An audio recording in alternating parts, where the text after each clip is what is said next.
Hello friends, നമ്മൾ ഇന്ന് പോകുന്നത് തമിഴ്നാട്ടിലെ പ്രശസ്തമായ തഞ്ചാവൂർ ക്ഷേത്രം കാണാനാണ്. ഞങ്ങൾ വൈകുന്നേരമായപ്പോഴാണ് തഞ്ചാവൂർ എത്തിയത്. നേരെ റിസോർട്ടിലേക്കാണ് പോയത്. ഈ കാണുന്നതാണ് ഞങ്ങൾ താമസിച്ച റിസോർട്ട്. ഇവിടുന്ന് തഞ്ചാവൂർ ക്ഷേത്രത്തിലേക്ക് ഏകദേശം 9 കിലോമീറ്ററോളം ദൂരമുണ്ട്. നഗരത്തിരക്കിൽ നിന്നും മാറിയാണ് ഈ റിസോർട്ട് ഉള്ളത്. റിസോർട്ടിന്റെ മുൻപിൽ തന്നെ ഒരു ചെറിയ ഗണപതി ക്ഷേത്രം നിർമ്മിച്ചു വെച്ചേക്കുന്നത് നമുക്ക് കാണാം. ഇതാണ് ഈ ഹോട്ടലിന്റെ റിസപ്ഷൻ. അതിനു മുൻപിലായിട്ട് മനോഹരമായ കൊത്തുപണികളോട് കൂടിയുള്ള കസേരകൾ ഇട്ടിരിക്കുന്നത് കാണാം. അടുത്തായിട്ട് ഒരു ചെറിയ പുഴ ഒഴുകുന്നുണ്ട്. കൂടാതെ മയിലുകൾ കരയുന്നതൊക്കെ നമുക്ക് ഇവിടെ നിന്നാൽ കേൾക്കാൻ സാധിക്കും. അക്കരെയായിട്ട് ചെറിയ കാടുണ്ടെന്നാണ് എനിക്ക് തോന്നുന്നത്. അവിടെ നിന്നാണ് ഈ മയിലുകൾ കരയുന്ന ശബ്ദം ഇവിടെ കേൾക്കുന്നത്. ഈ ഭാഗമൊക്കെ ഇങ്ങനെ ചുറ്റി കണ്ടു കഴിഞ്ഞപ്പോഴേക്കുമാണ് എൻ്റെ റൂം ശരിയായി എന്ന് നമ്മളെ അറിയിക്കുന്നത്.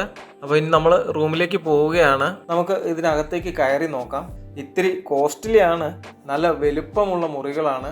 വലിയ കട്ടിലും കുറച്ചധികം സീറ്റ്സ് ഒക്കെ വെച്ചിട്ടുണ്ട്. അതിൻ്റെ വിലവരപ്പട്ടികയും വെച്ചിട്ടുണ്ട് കേട്ടോ. വന്ന പാടെ കയറി എടുത്ത് തിന്നൊന്നും ചെയ്തേക്കരുത്. അപ്പോൾ ഇതിനെല്ലാം നല്ല വിലയാണ്. ചായയും കോഫി വെള്ളം ഇത് മാത്രമേ കോംപ്ലിമെൻ്ററി ആയിട്ട് നമുക്ക് കിട്ടത്തുള്ളൂ. നമുക്ക് ഈ റൂം മൊത്തം ഒന്ന് കണ്ടു നോക്കാം. ഒരു ഡ്രസ്സിങ് റൂം തന്നെയുണ്ട്. ഹീറ്റർ, അലമാര, കണ്ണാടി, അങ്ങനെ കുറേ സാധനങ്ങൾ ഇവിടെ സെറ്റ് ചെയ്തിട്ടുണ്ട്. ടോയ്ലറ്റ് ഒരു വേറെ തന്നെയാണ് കേട്ടോ. ഒരു വലിയ റൂം പോലെയാണ് ഇത് ചെയ്തു വെച്ചിരിക്കുന്നത്. 2 ക്ലോസറ്റ്, ബാത്ത് ടബ്, ഫാൻ ഒക്കെ ഉണ്ട് ഈ ബാത്റൂമിൻ്റെ അകത്ത്. ഈ 2 ക്ലോസറ്റ് ആർക്കെങ്കിലും ഒരുമിച്ച് പോവാനാണെന്ന് തോന്നുന്നു കണ്ടിട്ട്. ഇപ്പോൾ ഫ്രഷ് ആയിട്ടൊന്ന് താഴേക്ക് പോവാണ്. താഴെ ആ സ്വീകരണ മുറിയിൽ ഒരു ഡാൻസ് പ്രോഗ്രാം നടക്കുന്നുണ്ട്. ഈ ഗസ്റ്റ് കൂടുതലുള്ള ദിവസങ്ങളിൽ ഈ ഹോട്ടലുകാർ സ്പെഷ്യലായി നടത്തുന്ന പ്രോഗ്രാമാണത്.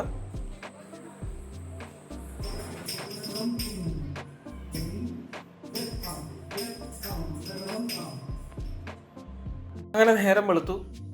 രാവിലെ തന്നെ റിസോർട്ടിന് പുറത്തുള്ള ഈ കാഴ്ചകളാണ് ഇതൊക്കെ. മയിലുകൾ കരയുന്നതൊക്കെ കേൾക്കാം.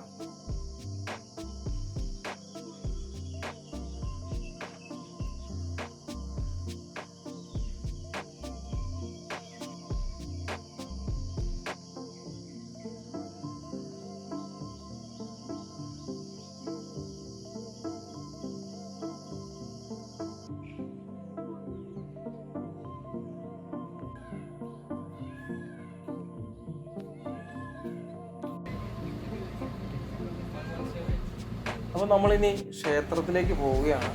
ഇവിടുന്ന് ഞാൻ മുന്നേ പറഞ്ഞായിരുന്നു, ഇവിടുന്ന് 9 കിലോമീറ്ററോളം ദൂരമുണ്ട് ഈ ക്ഷേത്രത്തിലേക്ക്. അങ്ങനെ ക്ഷേത്ര നഗരിയിലേക്ക് നമ്മൾ പ്രവേശിച്ചിരിക്കുകയാണ്. തിരക്കായി തുടങ്ങുന്നതേ ഉള്ളൂ.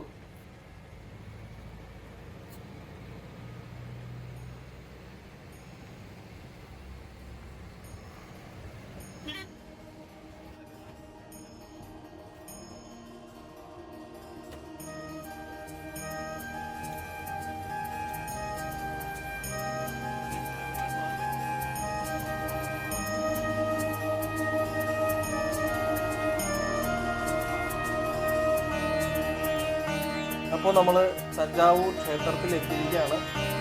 ഇതാണ് പ്രധാന ഗോപുരം. പലവിധ ശില്പരൂപങ്ങളാൽ മനോഹരമായി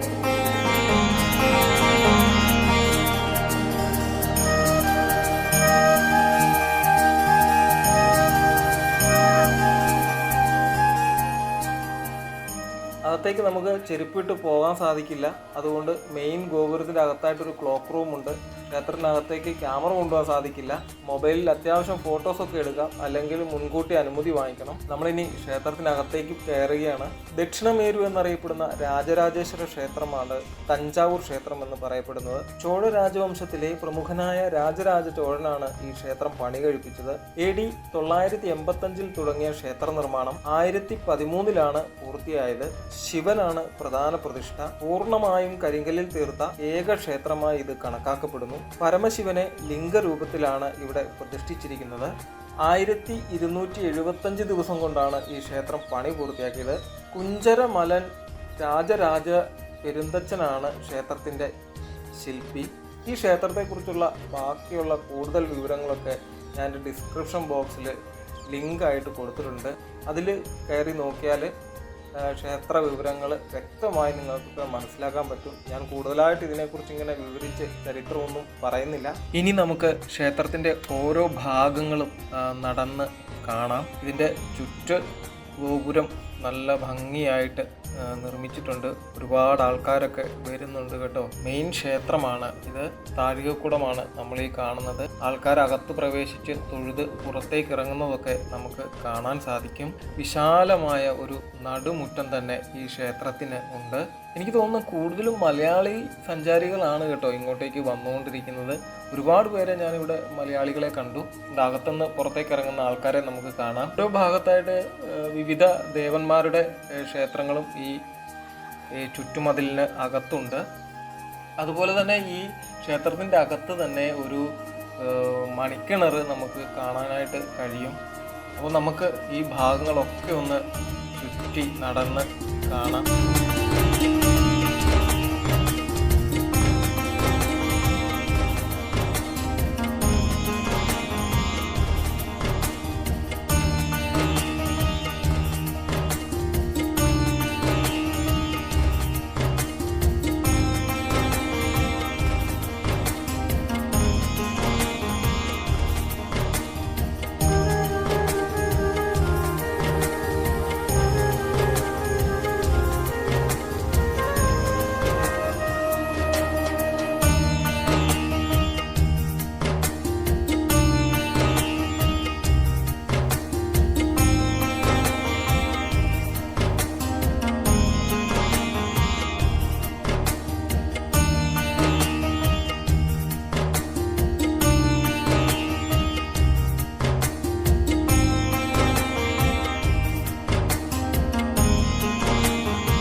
ഏകദേശം എല്ലാ ഭാഗങ്ങളും നമ്മൾ നടന്ന് കണ്ടു.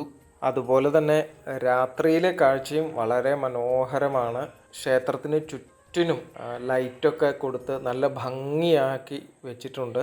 അപ്പോൾ നിങ്ങൾക്ക് എൻ്റെ ഈ വീഡിയോ ഇഷ്ടപ്പെട്ടുവെങ്കിൽ ലൈക്ക് ചെയ്യുക, ഷെയർ ചെയ്യുക, സബ്സ്ക്രൈബ് ചെയ്യുക. പുതിയൊരു സ്ഥലത്തെ കാഴ്ചകളൊക്കെ ആയിട്ട് വീണ്ടും കാണാം. Thank you.